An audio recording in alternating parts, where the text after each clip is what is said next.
Hello everyone. Happy lunchtime. Okay, so good afternoon everyone. Welcome to Noontime Kapehan. Brought to you by Decaf Coffee Republic, our coaching hub and home of certified life coaches here in the Philippines.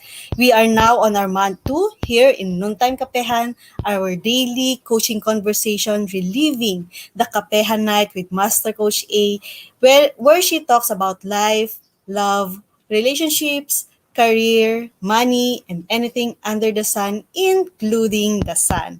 Kapehan Night used to come in live on floor at the Cup Coffee Republic and via FB every Tuesday night until the pandemic happens. We are bringing in Noontime Kapehan for a season only while we are taking a quarter break for brewing live. So shout out to all my fellow game changers serving in this space and advancing life coaching. If you find it in your heart to support the works that we do, you may give us stars or love gifts through bank deposit. Just check the bank info in the caption of this video.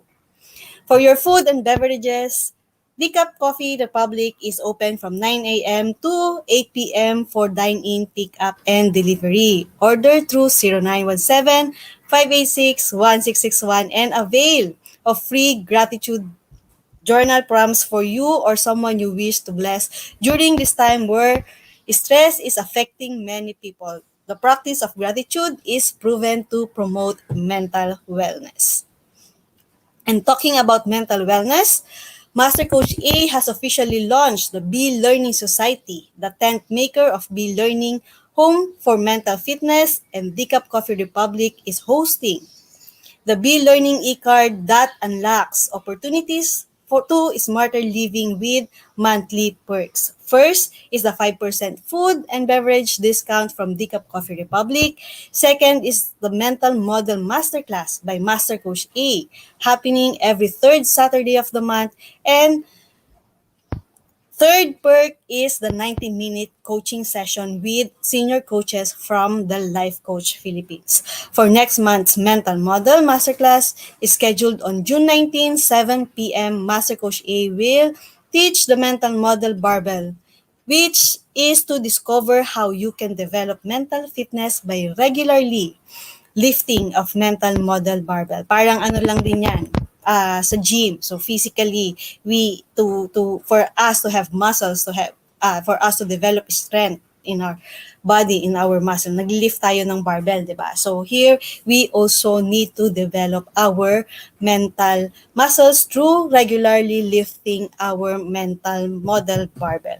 For more information and registration assistance, connect with Coach Rezzhel through 0917-586-1661. Okay, so moving on for our episode for today, I would be sharing with you, or I will be daring you to live your life. So please do tag a friend, share this video link and invite others to join our conversation. If you are watching this on a replay, please do put #replay and do let's send us message if you wish to connect with any points that resonates with you. Okay, so hello. Ayan, so I would just like to greet our tong mga fellow learners natin ngayong tanghali. Hello, Lady Jen. Hello, Master Coach Hasmin. Thank you for joining me live during this hour, during your lunchtime. Okay, so YouTube link where you can find the replay of all the episodes of Noontime Kapehan is found in the caption of this video, and please do follow and subscribe to the channel so you'll be notified of future videos to stuff your digital space with valuable content. Okay, so for those who don't know me, for those who will see me for the first time and encounter me for the first time, I am Coach C. Bercasio. My full name is Colleen Capino Bercasio. I am a professional, actively co-create certified life coach from the Life Coach Philippines, and I am also a certified mental health coach. So I've been in the supply chain management industry in various capacities for the past 2 decades, almost 2 decades of my career. And currently, I am the supply chain head of the Bayan Anihan Corporation, which is an agri-business. So I am also a member of Master Builder's Apprentice by Master Coach A, and also the founder and creator of the private Facebook group Absolutely Worthy Coaching Community, which I invite you to join me in there. Okay, so I am a wife and been married for more than a decade. We are a childless couple, and me and my husband share a loving home here in Parañaque City. As a coach, my mission is to empower women like me who don't have kids yet, but who wants to give birth in other meaningful ways. So connect with me if you are that person, if you are someone who uh, don't have kids yet at this moment and want to give birth to something new, to something meaningful in your life, you may connect with me. Hey, so before I will proceed with our topic for today, I would just like to remind everybody to please be intentional in getting your uh, pack my bag moment. Okay, in getting what's the value of the time you are spending with me this afternoon, this lunchtime. Okay, so during our lunch date, please do get your pack my bag moment. What are these pack my bag moments? These are the moments, the aha moments, or the key takeaways, the those ideas that I will be sharing with you that resonates with you, that clicks with what you think, or that applies to your current situation. So these are what makes your time here, spent here, very valuable. And of course, what do we do with these takeaways that we get from this session? Please don't just keep it to yourself.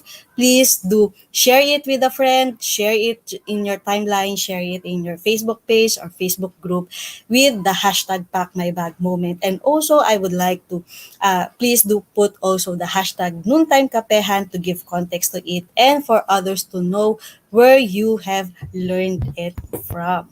Okay, so ayan. So now we will proceed with our topic, which is daring to live your life.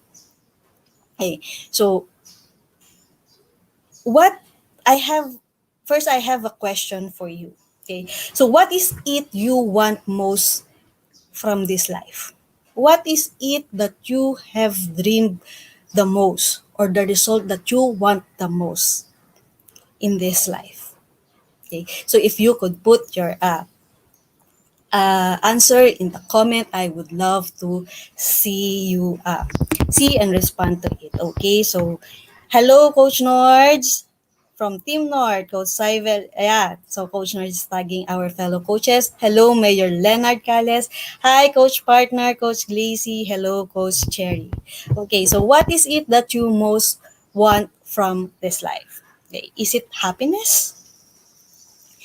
Is it to be happy? Is it to be content?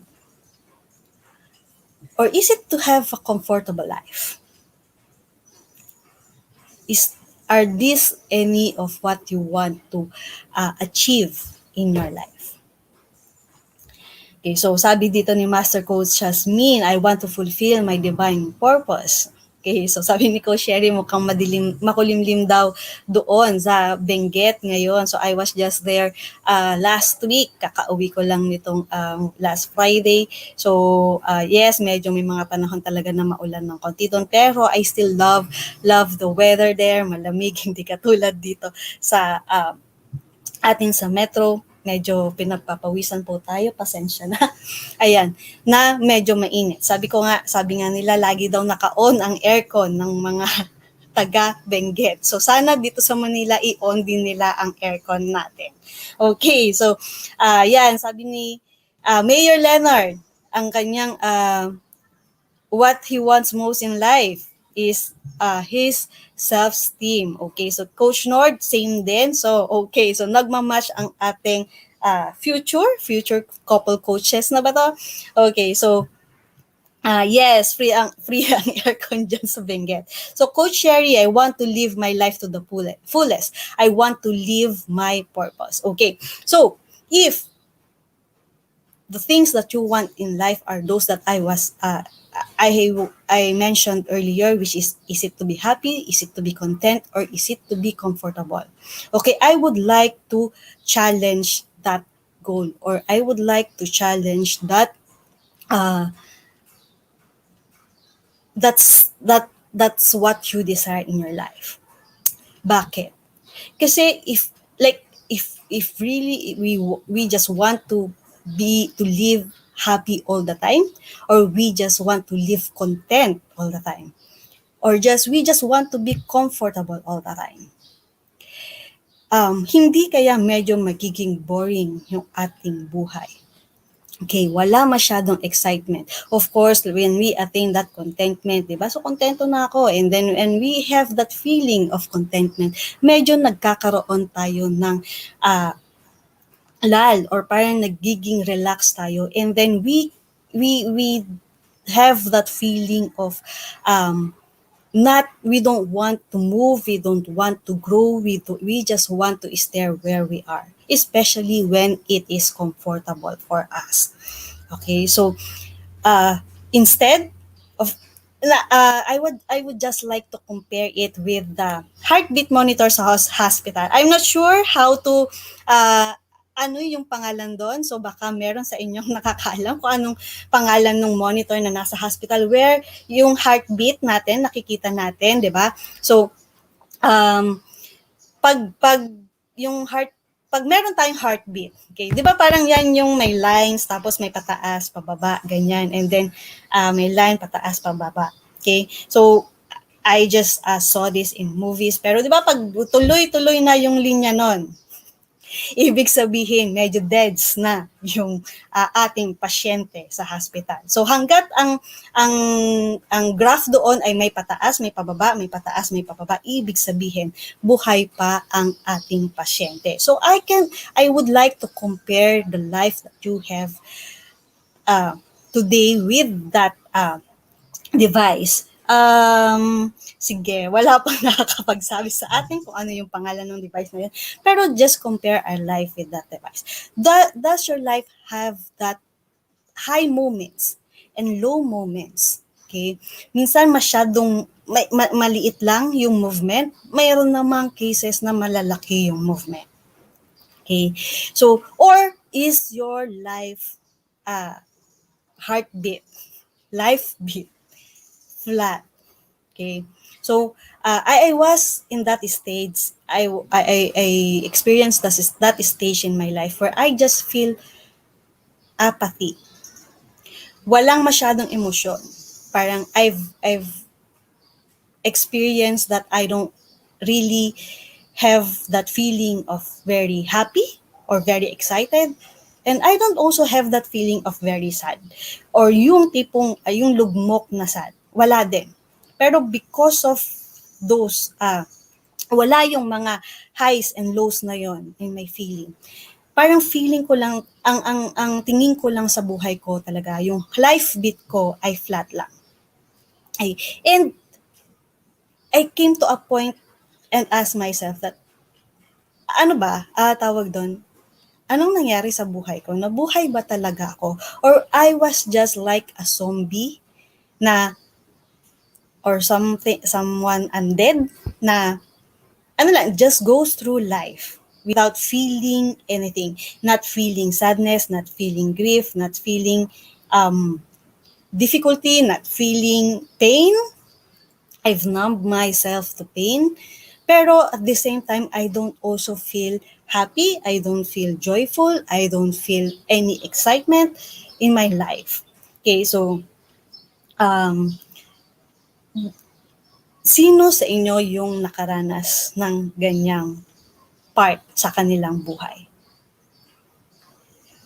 If anyone there who is brave enough to raise their hands or to make a comment kung sino sa inyo ang nakaranas ng ganong buhay, don't worry. Hindi kayo mag-isa. May kasama kayo. Ako na yon. kasama nila. And yes, I have to question my life on why, on feeling that. Wait lang ha, kasi medyo, sorry, I just want to excuse myself.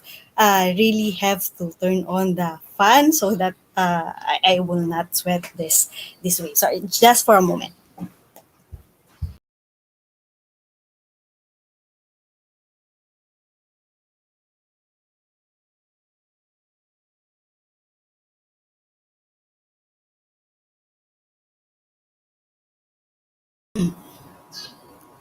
Ayan, sorry talaga. Hindi ko kinaya ang hindi naka-on ang aircon natin dito sa Metro Manila. Okay. So, yes. And mabalik ako. I was in that state that I was questioning if did I really have a life? Did I really experience living? Okay? So, kasi I noticed, okay, with my friends, with those that I engage with, we have been escaping life. Okay? Lagi tayong tumatakas sa buhay. Lagi tayong tumatakbo sa buhay. And what does that mean? How does that look like? Ito yung mga tipong lahat na lang na tinatakbuhan natin yung mga emotion natin, lalo na yung mga negative emotions natin. Ayaw nating maka-feel ng sadness, ayaw nating maka-feel ng loneliness, ayaw nating maka-feel ng uh, difficulty, ayaw nating mahirapan tayo, ayaw nating maging uncomfortable, ayaw nating like ayaw of course ayaw natin yung feeling ng nawalan tayo ng mahal sa buhay, and it really feels sad, it really feels lonely. It's just that the thing is that's inevitable in our life. Wala pa kasi tayo doon sa kabilang buhay where life is eternal. So dito we expect may lang yan, una-una lang yan. Minsan mas mauuna tayo, yung minsan mas mauuna sa ating iba. But yes, yan, that's inevitable. And we cannot avoid feeling the sadness, feeling the grief. If we do not want to feel those, it's actually okay for us not to feel those if that is what we want to. But the truth is, meron pa rin mamamatay, meron pa rin mawawala, meron pa rin mas mawawala sa atin. Okay? And that's the same with other emotion. Okay? We will always have, that's what's normal in life. May sadness, there's pain, there's difficulties. We feel anger, we feel shame, we feel sometimes inadequate. And those negative feelings, ayaw na ayaw nating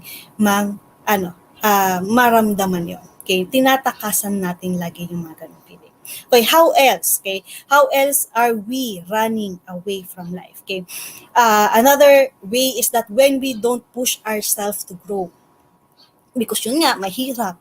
Ayaw natin nag-e-exert tayo ng effort. Ayaw natin may na nagiging uncomfortable, or ayaw natin ng additional learning. Minsan, di ba, parang pagpunta lang sa, kunyari, may mga registration tayo, ang dami-dami nating kiniklik, di ba? Ang sasabihin, ang dami naman kiniklik, ayaw ko na. Even if we know that something at the end of that process, it is something that is valuable to us. Pero, like, wag na lang. Kasi ang hirap. Okay? So, especially this time of pandemic, ang daming naging dagdag sa mga proseso natin because of the protocols, because of the changes that we've been making in the way we do things, in the way that we do our lives, na hindi natin kinasanayan. So, yan? May discomfort talaga yan. At merong adjustment period wherein you do not really feel comfortable. You do not really feel happy about it. So, naiinis naman din talaga tayo. But it happens. Okay? Pero yun yung mga inaayawan natin at tinatakbuhan natin sa buhay. And when we do those, okay, yung mga ito yung mga paraan na ginagawa natin kapag tumatakbo tayo sa buhay. Okay? So, iniiwasan natin maging maka-feel ng negative emotions. Iniiwasan natin makaranas ng mga paghihirap. And what do? We numb those feelings in us. We try to downplay or tawag doon suppress those feelings in us. And ano yung nagiging paraan natin sa mga ganyan? Yan na yung pag mga nagkakaroon na tayo ng lagi tayong pag naka-feel tayo ng discomfort, saan tayo dumidiretso? Sa kusina. Naghahanap tayo ng pagkain. Kaya it's no wonder, statistics says, okay, that the percentage of obese people really increased during this pandemic because of the discomfort that we are feeling and ang lapit ng pantry, ang lapit ng kusina natin because we are working from home. So yun yung go-to place natin para mas maging comfortable. Okay, so how else? So aside from eating, we also suppress it or downplay it or numb the feelings that we have by watching. Kaya ang mga marathon ng KTV, marathon ng Netflix, marathon ng inabot ko ata HBO. I'm not sure kung meron pang HBO ngayon. Okay, so kasi dito sa bahay wala talaga kaming TV for more than a decade. Wala kaming TV dito sa bahay. Parang naisip kasi namin, parang cellphone pa lang, ubos na oras, magti-TV ka pa. Saan ka na, saan na napunta ang oras mo? Pero of course, no judgment dun sa mga merong mga TV sa bahay kasi really it helps naman, especially when what we watch are news and something relevant for us to be updated on the current events. Pero yes, when tawag doon, kayo ang makaka-feel niyan. Kapag meron ba kayong discomfort, saan kayo tumatakbo? Saan kayo pumupunta? Sa ref, sa TV, sa Korean novela. Sometimes, ang ginagawa mag-shopping. Okay? Sometimes, ang ginagawa mag-travel. Or maglaro. Or magbasa. Or mag-aral. Okay? Now, some of those or a lot of those things or all of those things, wala naman talagang masama sa kanila per se. Okay? Pero let's look at what's the motivation behind when we do those things. Is it to escape something? Some feelings that we do not want to feel. Kasi if it's normal lang, okay lang naman. So, we do travel. Importante rin naman yan. Recreation, rest. Diba? Of course, the reading and the learning is also important for us to increase what we know, to increase our knowledge, to gain wisdom from the sharings of others. Like katulad ngayon, diba? Nandito kayo. So, nag-aaral. Pero yes, what is the motivation behind? Is it to escape something that is negative? Kaya, okay, dito na lang ako kasi at least dito feel good. Diba? So let's be careful with those triggers that we have. Okay? So,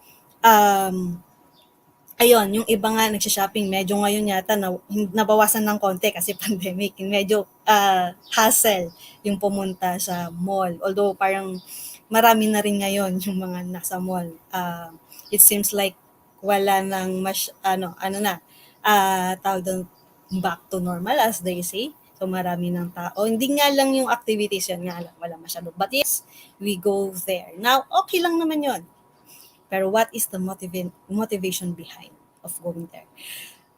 Now, if it is something that we do for a moment just for us to be relieved. Kasi naman yung mga negative emotion natin, talaga naman yung masakit. Talagang iwasan natin. Hindi naman tayo siguro masokista, no, na taong gustong-gusto talaga nating bumabad doon sa pain. So sometimes we need a relief. Okay. Now, that's okay. If how we resolve that relief is through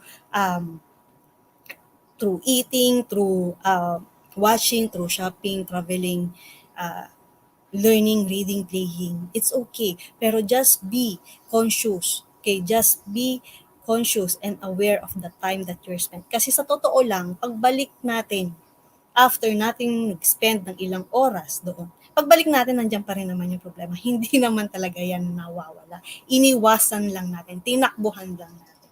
Pero pagbalik natin, nandun pa rin siya. And there are cases, okay? There are cases that pagbalik natin, mas matindi yan, mas malala. Kasi hindi natin siya na-address first hand or yung at first. Okay, so that's how we are. Okay, parang binigyan ko lang kayo ng picture on how we are running away from our lives. And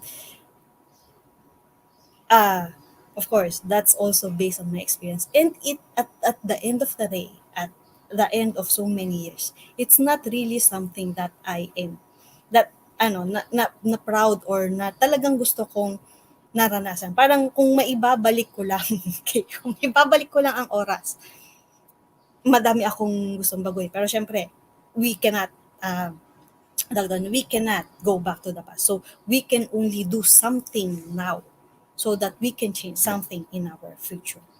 Okay, so and yun, if I can convince you to start living your life, I dare you to start truly living your life with these three ways. Okay, or four, actually four ways of how we should or how we feel alive, or how we dare to be alive, how we dare to live our life. So yung first one of it is to welcome all emotions. Okay, so let's learn to welcome all emotions, may they be negative or positive. All are created, all are created by God, and all are beautiful. The contrast, that having of contrast of emotion, that sadness, kasi imagine this ha, can we really feel happy if we do not know the feeling of how to be sad? Can we really feel elated or successful if can we really know that feeling of being successful if we did not know that feeling of how to fail? Pwedeng nabasa natin yan, pero yung pag-experience sa kanya is iba pa rin yun kapag naging experience natin siya. Okay, so meron lagi siyang contrast. Kumbaga yun nga, sa piso, sa coin, there will always be two sides. Magkakabit. Magkakabit ang negative and our positive emotion. So hindi, kumbaga parang, it's not really recommended that we just look at one side of the coin. So yung lagi tayong happy kasi nga we cannot really go that high in our happiness, in our excitement, in our elation when we were not able to experience that deep feeling of dissatisfaction or sadness or grief. Ano yan? That's the balance. That's where the balance is in our life. The balance of emotion to experience the negative and to experience the positive. So welcome them all. Wag natin silang takasan. Okay? So when we have that contrast, it's what makes our life exciting and wonderful. To feel the discomfort of growth and the elation that comes with contributing to the world. Okay? To feel the fear of starting up and then feel. Kasi every time mag-start tayo ng bago, meron lagi tayong fear. And iniwasan natin, so wala na lang. 'Di ba? Pero when we are brave enough or we have that courage to face that fear, I'm for sure, we will also feel that joy when we get to the other side of that something that we are trying to cross over. Okay? The goal is not to eliminate negativity in our life.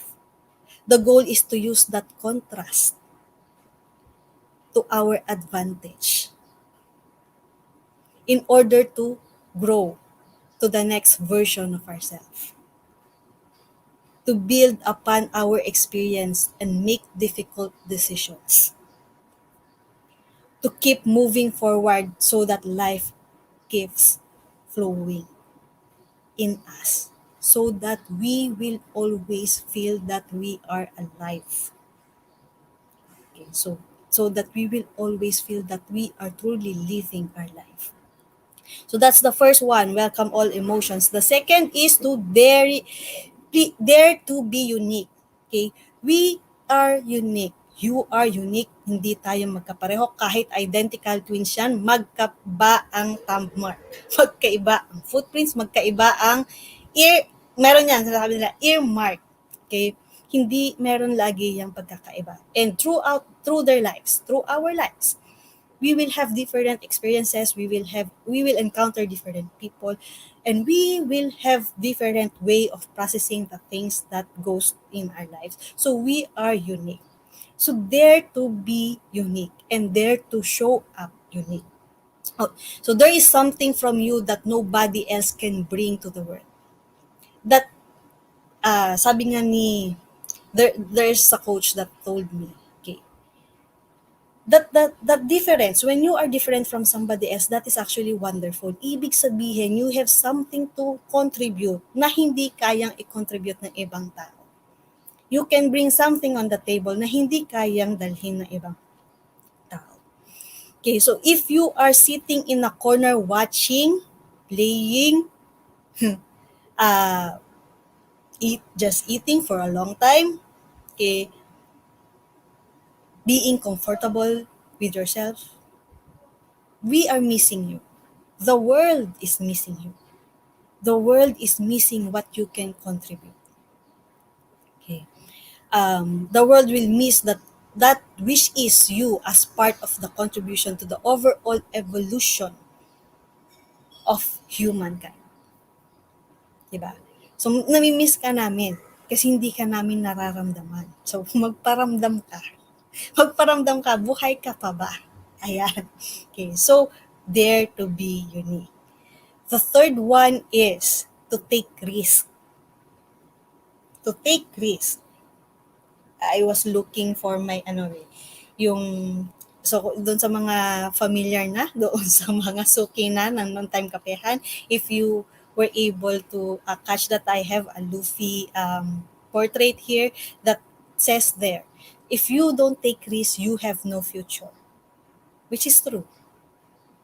Diba? Ano yung future mo if you don't take risks? The idea kasi 'di ba, kanina, we will miss you if you do not make a contribution. If you do not show up, mamimiss ka namin. The world will miss you. The world will miss what you can contribute. But yes, the idea of contributing, of showing up to the world, of making a contribution to the world, of sharing something, actually nakakatakot yun sa atin. That's ganyan-ganyan din naman ako nung una. Parang ayoko dito sa harapan ng parang never kong inisip na mag-AFB live ako. Never kong inisip na mag-share ako ng opinion ko. Kasi I was always thinking, ano na lang ang sasabihin ng ibang tao? Ano na lang ang uh, uh, tawag doon, ano na lang ang mukhang ihaharap ko sa kanila kapag mali-mali yung sinasabi ko. But through I've been doing live since September since brewing live once a month before, and then now starting March around twice a month. Nasanay na, I'm also doing coaching TikTok. So what if, and I'm sure there is somebody out there na nakaka-connect. Nakita ko lang kaninang sabi dito ni Coach, ni Mayor Leonard, ha ha ha, relate much. So if kung tinago ko yun sa sarili ko, may makaka-relate. Meron kayang iba na makakapagsabi, or can Leonard connect? Malalaman ba niya yun?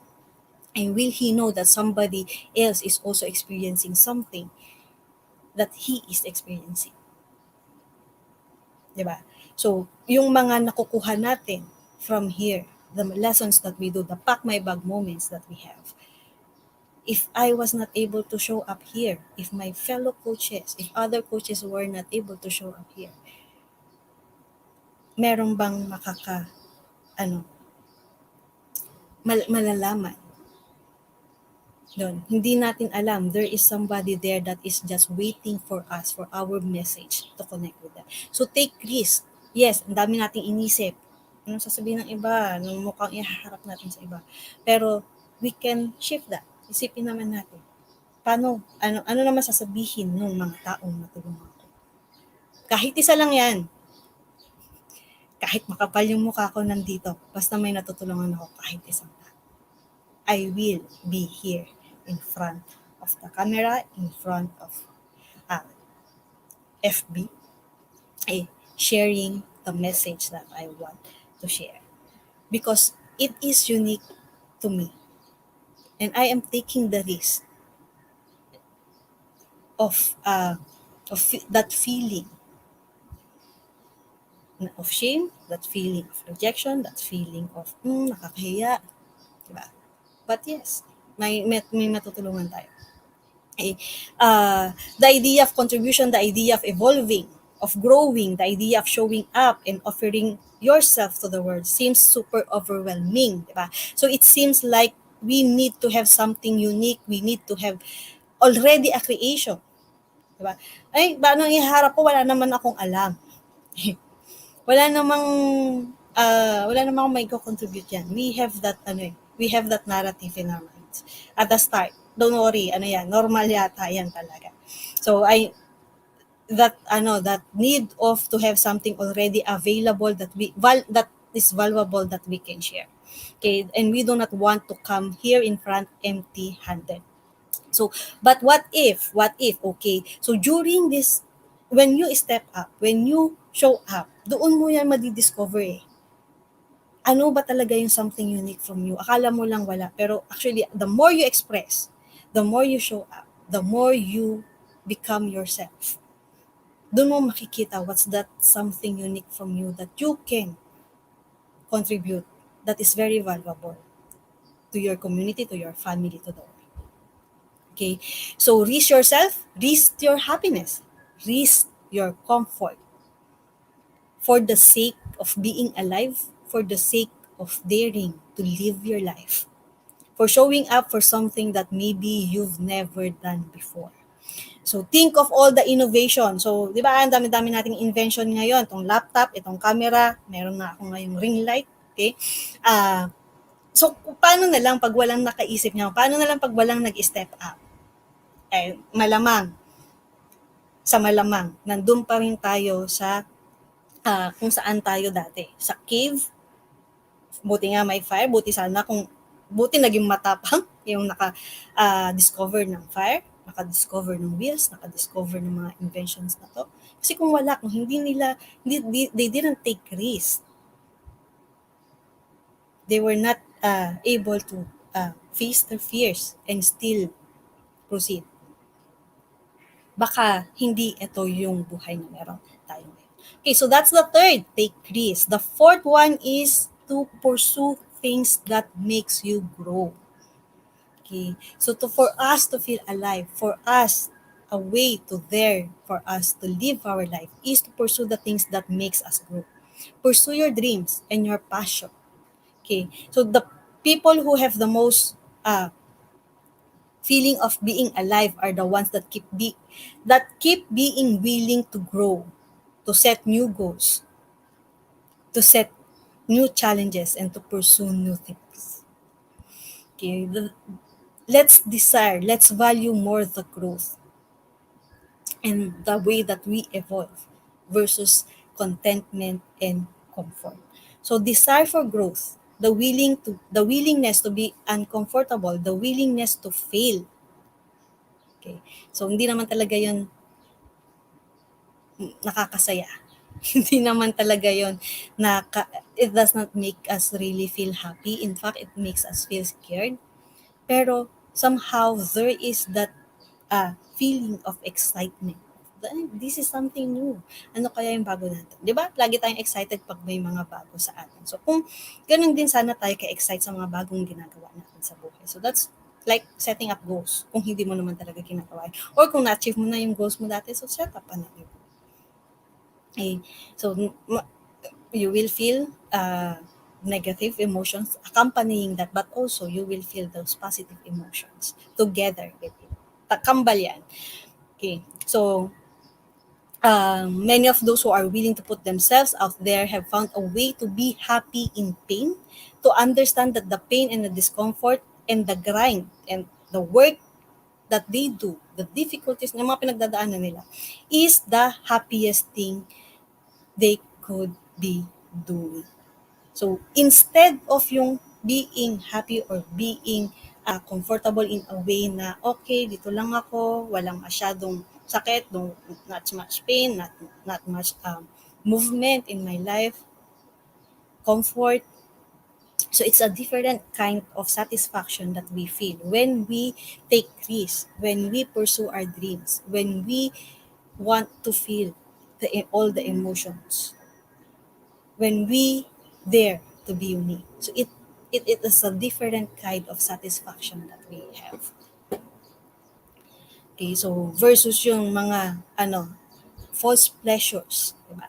Na and mga instant gratification that we do. Okay, so there's an underlying core of well-being that comes from when we expose ourselves, our wonderful, magnificent self, with all our flaws, with all our imperfection, with all our mistakes and all our pains. Showing up with all of those, merong kakaiba, sense of well-being, sense of satisfaction in us, that we were able to get overcome those uh, obstacles, those challenges that we have. And using all of that, using that pain and processing it to generate the energy that we need in order to make our contribution and our creation to the world. Because that is how we live our purpose, actually. We live our purpose by living our lives, by contributing, by creating something. So when you dare to live your life, you are actually living your purpose. So tayo ng hanap ng purpose sa buhay natin. Bakit hindi natin makita? Ngayon, alam nyo na. Because we're not really trying to live our lives. We are trying to escape life. So we are trying to escape our purpose. Okay, so, yun. I dare you. I dare you to live your life and feel being alive. So instead of asking yourself, hindi ko alam kung paano yan. I'm sure, deep inside you know. Tinatakbuhan lang talaga natin yan. Okay? And if you need help in facing those, connect with me and I will help you. So instead of saying to ourselves that we don't know how, let's ask ourselves, what do I need to do to feel more alive? To actually live, actively live my life from now on to the future. How are you living your life today? Okay, so before that's all for this afternoon. Thank you. So before I end, to bring home decaf coffee experience, connect with Coach Rezzhel through 0917-586-1661 for your food and beverage orders. You may also visit Decaf Coffee Republic inside Pioneer Center compound at Capitolio, Pasig City. Okay, so uh, that is a place, okay? It is a place where you can be you, where you can be who you are without pretension, without judgment. And ang mga makakausap niyo po doon, kung gusto niyo po talaga ng kausap na makakatulong po sa inyo, those are certified life coaches, so you can just go there. Okay? And once again, I am inviting you to uh, yes, visit us, visit our coaching hub in Decaf Coffee Republic. So before I end, I would just like to greet other viewers natin. So andito si Coach Orville, nandito si Coach Syvel. Hello Coach Mau. Hello, thank you for joining me today. Okay, so ang comment dito si Coach Orville, no? So careless. Yes, parang let's care less of what other people will say and let's care more about what value can we contribute to the world. Okay, so So that's it for me for today, and thank you for joining me. And as I close, I invite you to be back tomorrow, same time and same digital space for another coaching conversation for Noontime Kapehan. So see you tomorrow. Love bang boom, love bang boom, love bang boom. Bye!